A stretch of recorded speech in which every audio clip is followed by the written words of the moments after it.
नमस्कार मित्रांनो, आज आपण माणसाला मृत्यूपूर्वी कोणकोणते संकेत मिळतात हे पाहणार आहोत. भगवान विष्णू स्वतः गरुड पुराणात या लक्षणांबद्दल सांगतात. काही लोकांना स्वप्नात किंवा दूरदर्शी अनुभवातून यमराजांची लक्षणे जाणवतात. गरुड पुराणानुसार मृत्यूच्या काही वेळापूर्वी मृत व्यक्तीला याची जाणीव होते आणि काही संकेत मिळू लागतात. चला तर मग जाणून घेऊया यमराजाने मृत्यूपूर्वी कोणते संकेत दिले आहेत. 1.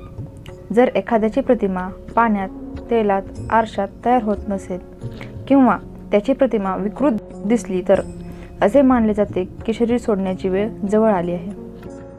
2. मृत्यू जवळ आल्यावर त्या व्यक्तीची दृष्टी निघून जाते आणि तो आपल्या आजूबाजूला बसलेल्या लोकांनाही पाहू शकत नाही. 3. ज्याचे कर्म चांगले असते त्याच्यासमोर दिव्य प्रकाश दिसतो आणि मृत्यूच्या वेळीही तो माणूस घाबरत नाही. 4. गरुड पुराणात असे म्हटले आहे की जेव्हा मृत्यूची वेळ जवळ येते तेव्हा यमाचे 2 दूत येऊन मरणाऱ्या व्यक्तीसमोर उभे राहतात.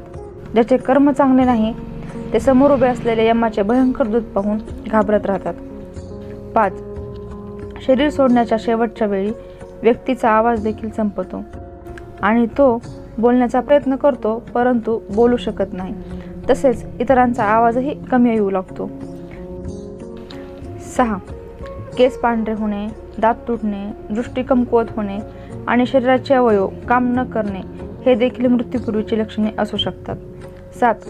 गरुड पुराणानुसार मृत्यूच्या काही दिवस आधी पूर्वज स्वप्नात दिसतात.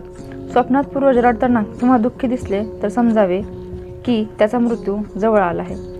तर मित्रांनो, गरुड पुराणानुसार वरील संकेत मृत्यूपूर्वी दिसू लागतात. श्री स्वामी समर्थ.